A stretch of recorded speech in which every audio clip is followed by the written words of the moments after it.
I've heard the word fun. I've heard the word convenience. I have had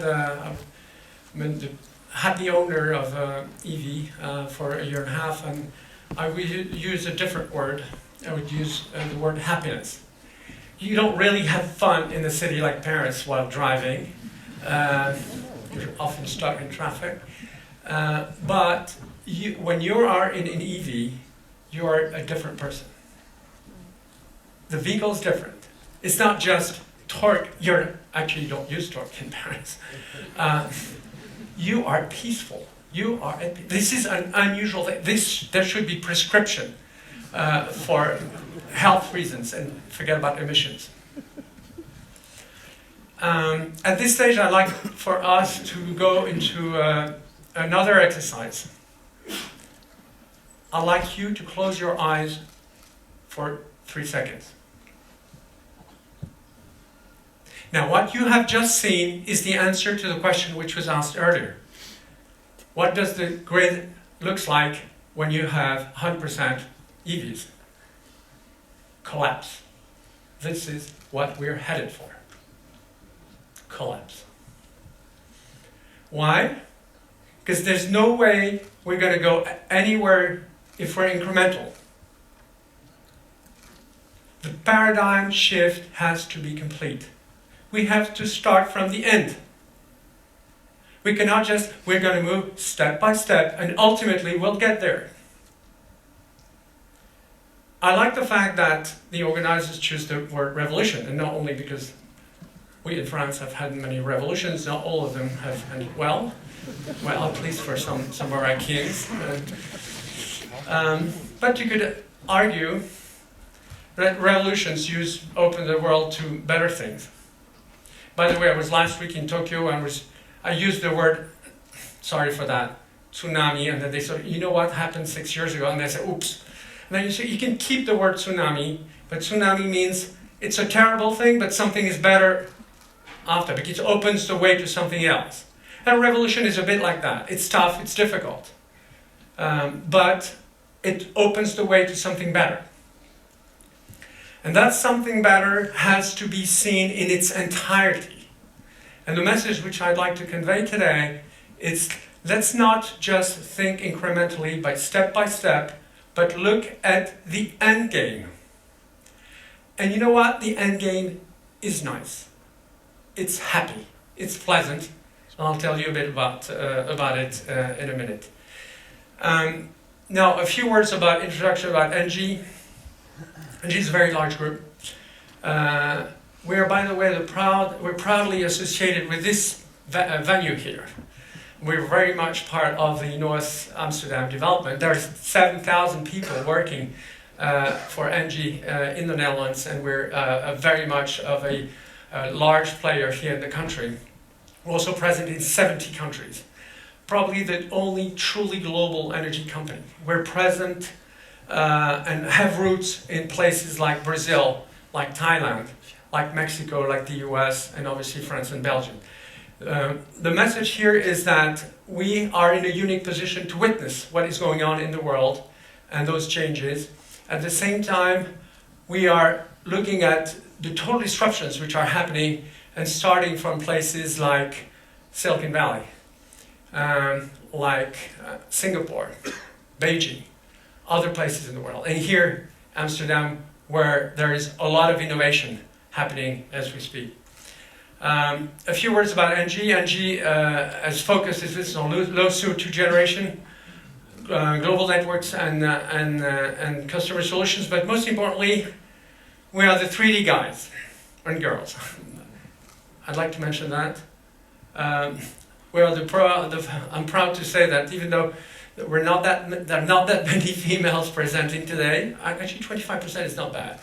NG is the only company in the CAC 40, the largest French companies, that has a female CEO, and a visionary one. Isabelle Cochat took over a year ago, and she said, we are moving into this direction, these 3Ds. Decentralization, decarbonation, digitalization, but not smart, incremental 3Ds. We're moving into full 3D, which is a fairly a radical vision, if you want, for a company that is 200 years old. Just a personal note, before taking this position a year ago as member of the executive committee, I was not a corporate executive. I never was. I'm a serial entrepreneur. I've started companies, many. The last one, Solar Direct, and you have the Solar Direct story in this slide, on this slide with these 3 graphs. And the Solar Direct story is a company started by 7 founders 11 years ago. I'm proud to say that the 7 people are still in the company 11 years after its foundation, 2 years after it was bought by Engie. And you have the map here is where the business has been expanding on the basis of one very simple idea: solar should be competitive. First project that we did at Solar Direct, that's the name of the company, in France 7 years ago, was carried a feed-in tariff of $500 per megawatt hour. The latest project, a 150 megawatt project, which was one in Mexico 6 months ago, is at $30. That is 20 times less in just 7 years. You have the volumes also there. The volumes have been multiplied by close to 50 in a matter of 7 years as well. And this is what is going to happen for EVs. And this is what is going to happen for lots of revolutions which are coming together at the same time, which I'd like to present you, my so-called 5 tsunamis. Sorry for the Japanese people, I have to apologize. Now I'd like to start about cars or vehicles. Now the Times of London, in one of its editions, slightly before 1900, said, there is one single threat to civilization, that is horse manure. The accumulation of horse manure in the streets of our cities is threatening the survival of mankind. What you have here on the left-hand side, and I guess some of you are familiar with this picture, is 5,000 years of history in urban mobility, which was done on horses. Now, 13 years later, in the streets of New York, no horse was left. They were gone, over. Something had happened. And that thing included Henry Ford. What that means as well, you don't see horses in the middle of cars. Well, if you were taking the picture, indeed, you might have cows, but still, this is something that is has totally changed from 1900 to 1913. And imagine, look at our streets here in Amsterdam and somewhere else and say, all right, I'm in 1900.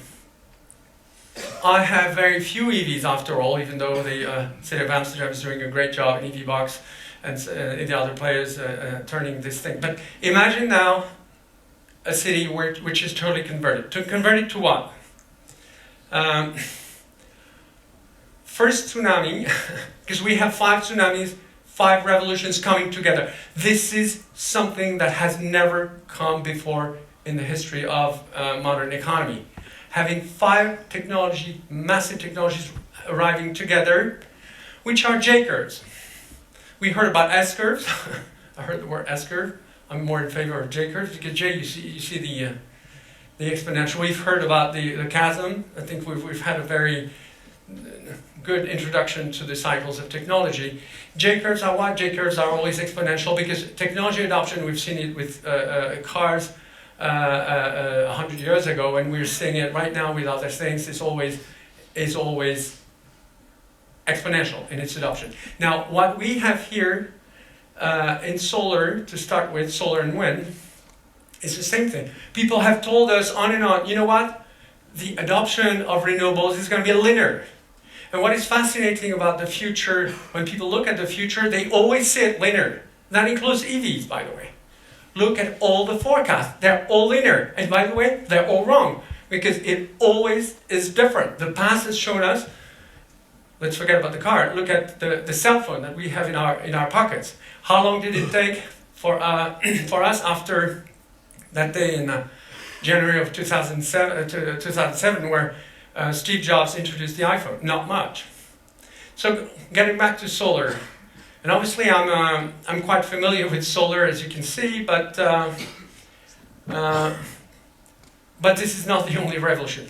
An illustration. 3 years ago, I inaugurated in Chile the first merchant solar park. What is a merchant solar park? It's an installation that generates power and sells it on the free market on the basis of market price, no subsidies in that. At that time, it was inaugurated. I inaugurated it with the then minister, Mr. Jorge Bunsta, Minister of Energy of the Republic of Chile, and I told him, Mr. Minister, I'd like to thank you. Thank you for not having any renewable energy objectives. No incentives, no feed-in tariffs, no nothing. The market, pure and simple. And he told me, you're a great Chilean patriot, because you're providing cheaper power to the backbone of the Chilean economy without any subsidies. You're serving the country. Now that was 3 years ago. There were 6 megawatts installed at that time. And the power prices in the north of the country were $150 per megawatt hour. Right now, 3,000 megawatts of solar have been built, 1,500 megawatts of wind. Power prices during the day are now close to zero on the wholesale level, and $40 on the long-term contracted basis. $40 is half the price of coal and gas. And we at NG have 1 gigawatt of coal and gas, and we know something about it. What does that mean about the system? It means the system is completely turned upside down. Now, if you want an additional proof, read the Financial Times today. They're talking about this incredible upheaval in India. What we see in India is a collapse of the load factor of coal-fired plants. Coal-fired plants in India have a load factor of 54%. They're losing money, they're bleeding. Last tender, which was allocated a couple of weeks ago in Madhya Pradesh, shows a rate 2.99 rupees per unit, which is nearly half, hardly half over the price of coal-fired generation, which is allocated. It's happening there as well. It's happening across the planet. It's happening through the market. And it's displacing the rest of energy sources. Last year, 50% more solar, 75 gigawatts installed. I like to say that when I speak with my partner, Stéphane Gela. Stéphane is 8 years younger than me. He joined this industry, the PV industry, quite early on, in 1995. It was a 50 megawatt industry. And Stéphane's seen an industry moving from multiplied by 1,500 over what is not yet a lifetime, far from it. Now, what you have on the right-hand side is something else. It's the next stage. It's a company. It's a technology called organic solar. We're a company called Leclercq, based in Dresden. We invested in that company, which raised about 100 million euros together. We invested with Energy, with the Quant family of Germany. We invested as well with the government of Singapore. Now, the promise of this technology is $10 per megawatt. Now, the first message I'd like to send with this, and I'll get back to EVs, don't worry. We have endless free energy here. We were told that the energy transition was less energy with higher costs, with more constraints. Well, that is not true. Second revolution we've talked about, and that's storage. Battery storage, and lots of people in the energy world say, yeah, storage one day. Well, that day has come. 80%, that's the reduction of cost for batteries with lithium ion. Obviously, EVs have been instrumental in making that happen. Volume cost. Happen in solar cells, by the way. Same logic. Now, there are other technologies moving in. Metal air, for instance. We're right now about to invest in a company that does these incredible technologies that can store power with metal, for instance, zinc, for not only 4 hours, but weeks and possibly months. And you have volumes which are going through the roof. And this is just the beginning. This is just the beginning, because this is coming. Our stuff for mobility is coming. And I'd like to express a mixed feeling. What I've heard today is both extremely encouraging, and especially when you hear about Amsterdam and Oslo, it's just impressive. At the same time, it's just showing a part of the picture. because then again it's exponential.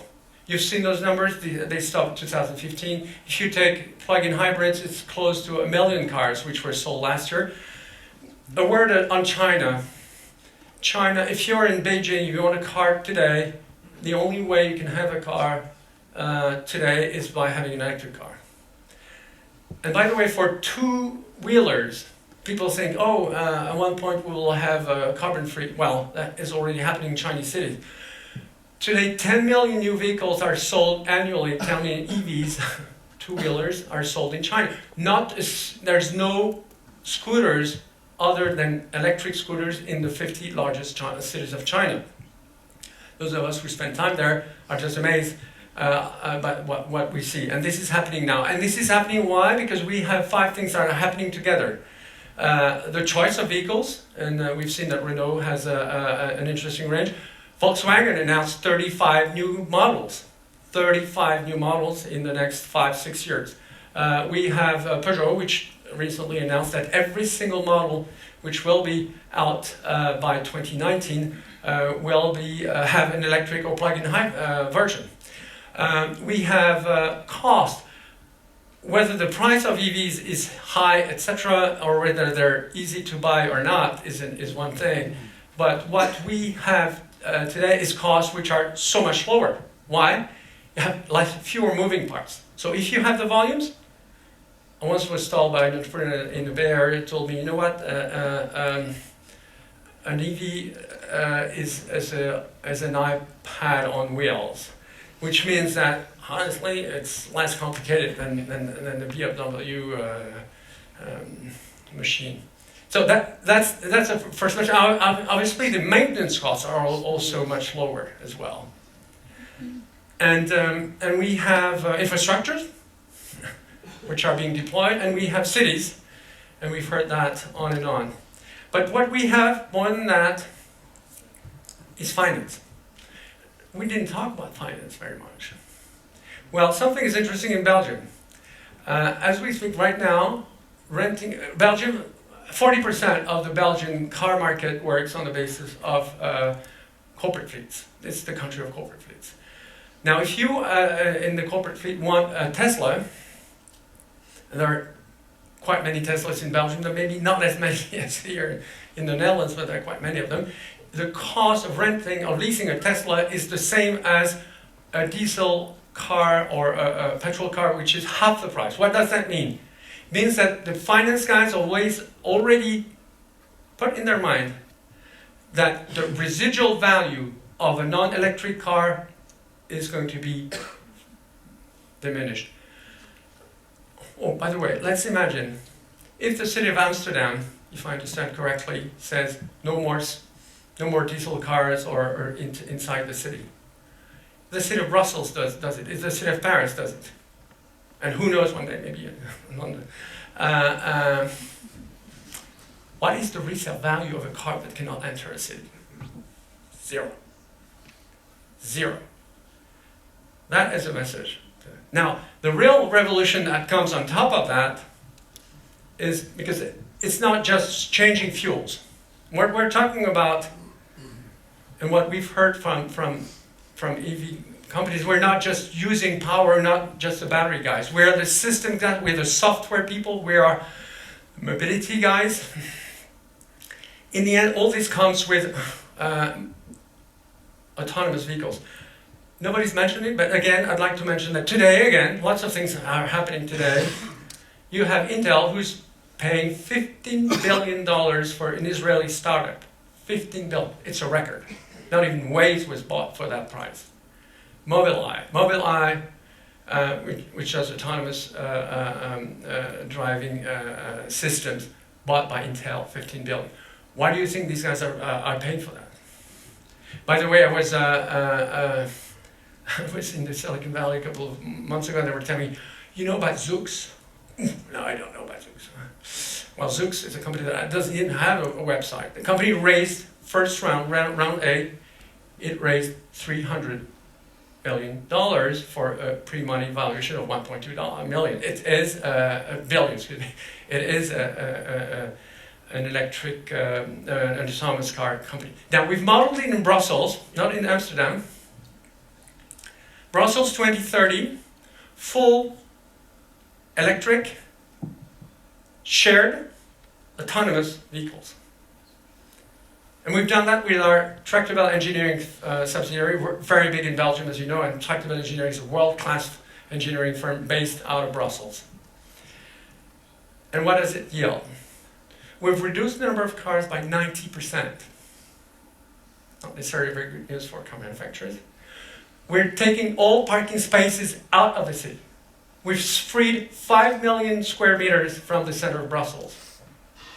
Now the good news, we've reduced from 40 minutes to 22 the average commute from suburban Brussels to the center in what is a notoriously congested city. We've reduced to 0 carbon emissions, and most importantly, we've reduced from €15 to 15 euros to 2.5 euros the cost of a point-to-point drive. The luxury of driven car things, which, to be honest, today, if you tell your average 80-year-old person, now take a bike and go into the metro. If you tell a handicapped person, same thing. Well, what we're bringing, and this fundamental message which I want to send here, is that it's not just about infrastructure. It's not about changing fuels. It's not about making our cities cleaner. No, clean, period. But it's much more than that. It's to change people's lives.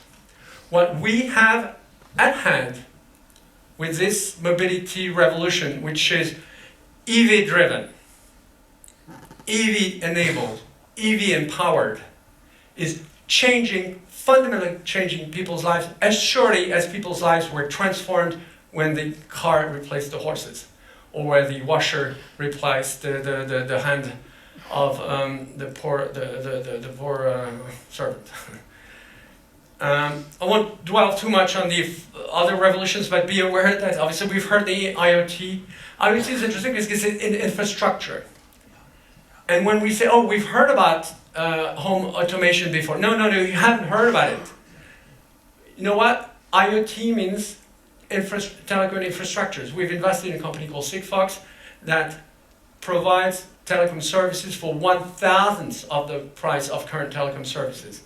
So connected objects can work together. Now what we have, and we've never had that in the past, is the possibility to turn the home, the factory, the building, into an active part of the power system.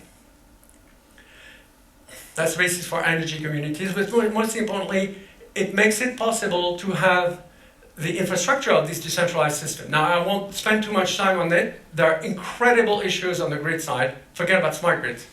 A system that works on 100% renewables, and we've modeled it in the PACA region of France. We're right now working with our colleagues at EDF in France, who are notoriously not the decentralized guys, and yet have an incredible thinking about the model 60% renewables in Europe, and we come to the exact conclusion that we need a power electronics energy OS infrastructure to do it.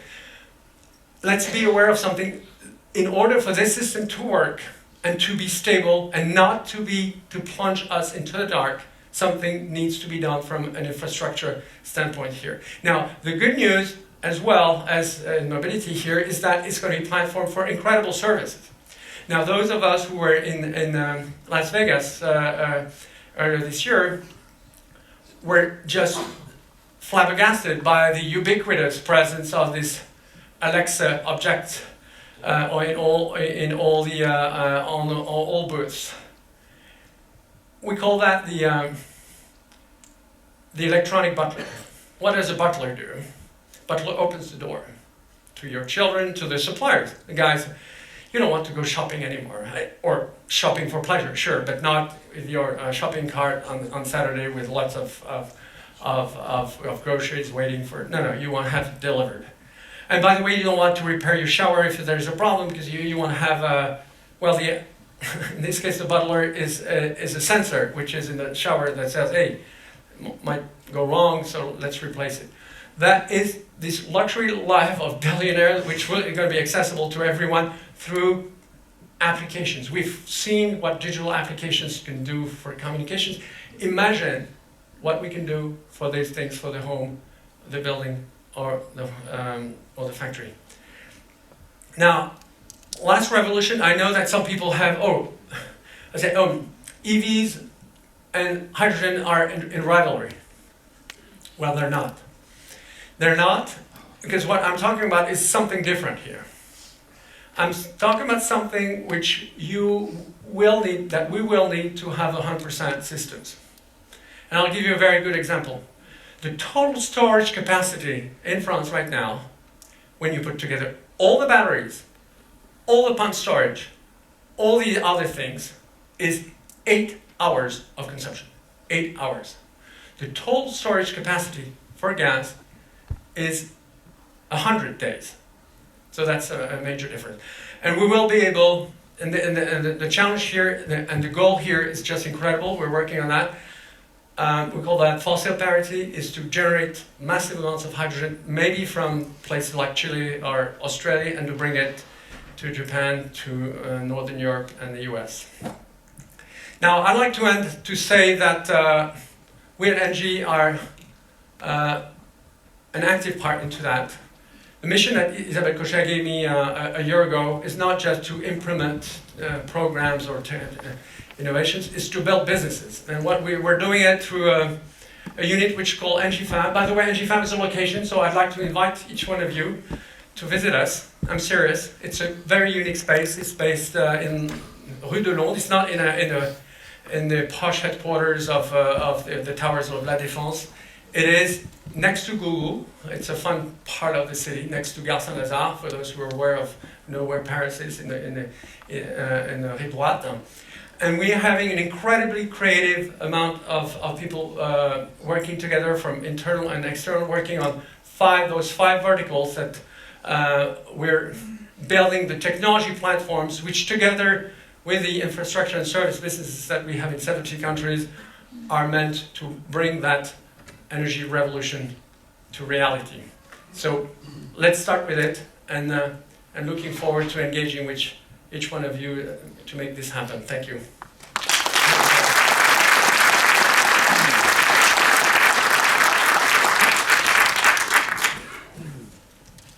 Thank you very much for this really inspiring presentation, looking at the end game. What does it look like? And then looking back, what do we need to do now? Let's see if there are some questions from the audience. Amazing solar story, Kevin. So, great. Thanks for that. Marcus did not understand why with a lot of EVs it gets dark. What does ENGIE do exactly to avoid it? I'm going to tell you. I was a couple of weeks ago at the headquarters of Green Charge Network. Green Charge is a company that we bought in Santa Clara, which does installs batteries and provides a service that is basically reducing demand charges, meaning that the peak power demand is reduced. And I was looking at some of the things, and there was a retailer said, "What are these spikes? This is ridiculous. I mean, this is like this, and then suddenly boom, like this. Oh, and these are EVs. Wow, how many? Just a handful. You mean a handful of EVs is multiplying by 2 the load factor of these retailers, just like this?" And I was saying, wow, what if we have millions of them? Now, that is the reason why we're getting in trouble. Okay, so and then you also gave part of the answer maybe with autonomous vehicles, like you modeled for Brussels area, that if they are autonomous there will be much less vehicles. So if that picks up quite fast, the impact on the grid might be less. Yeah, I think this concept that you can add electric autonomous vehicle onto the crowded streets of Paris and London is totally mistaken. It won't happen. It's like the horses. I mean, imagine the horses and the cars in the middle. It doesn't work. So somebody has to say, now let's have, and it already exists. If you go to Lima, Peru, for instance, they didn't have the money for metro systems. They had bus lanes which are fully specialized bus lanes, and it's so much more efficient. So the idea that nothing can be done and that it's going to be incremental. So what we're doing right now with cities, we have today discussions with 11 territories and 10 large companies around the world to implement this 100% vision, which takes, then again we call that backcasting, take the end game and then look at the way to get there. It's like if you're mountaineering, you look at the summit and then find your way to the summit, and don't start walking into the fog or and maybe risk falling into a cliff. Yeah, so do you believe we take too much incremental steps? We're doing a lot of good stuff. What would you advise, for instance, the city of Amsterdam looking at this end picture? Well, simulate it. This is exactly what we've done in the PACA region of France. We've done this simulation together with Caisse d'Épôt. PACA is 5 million people, and we've simulated 100% renewables by 2030. Not 99%, 100%. 100% electric vehicles. Now we've modeled and shown that it works with 20% lower costs, by the way. And we've done it with a very strong assumption that we were isolating the region, which we're not doing. And then we presented it to a local city, which is called Manos, the Manos area. It's about 100,000 people. We're back, it's in the countryside. These are people who are connected to the rest of the world. They have L'Occitane, for those who are familiar with cosmetic products, it's where it comes from. And there was a vote. We presented that. There was a vote on should we study it or not. And they vote, a unanimous vote by the 50 elected officials which were present. And now it's what we call Opération d'intérêt régional. The regional government has said, I want this to implement. And just a couple of days ago, I was with the president of the Aquitaine region in France. Just a few days before, I was with a representative of the Japanese government. They wanted, it's just an idea of planning it, simulating it, just asking the question. But you need to take it, the systems into, and the interactions between the system, which is both an issue, at the same time, if you're thinking at scale, I think what is the thing here? If you're not at scale, you don't have the economics. So it's a chicken and egg situation. We need to solve the issue with this chicken and egg, this scaling thing. Yeah, but that's a really clear steer from you. Maybe one last question on that end picture. How do you believe the grid operator, the DSO, looks like in your end game? Market design, first the markets, I've shown it in Chile. Today people in Europe are thinking about it and say, oh, what about the market? Well, the market is gone. Because you've had tons of zero marginal cost energy. By definition, the market doesn't give you the right signal. So that's the first issue. The next issue is the DSO. The DSO today is in a crazy business model, which is the more I invest, the more I tax people, and the more I... Now there's a company with whom we're working right now, which is quite famous in Germany, Sonnenbattery. Sonnenbattery say, hey, guy, let's forget about it. Let's put people together. They're going to share. There are 15,000 people in their communities, energy communities, mostly in southern Germany, but now expanding in other European countries in North America. They're saying they're putting together people who share batteries and local generation, and they're saving so much money. So this system, this sort of centralized system, is I'd say, not necessarily sustainable. Okay. Thank you very much.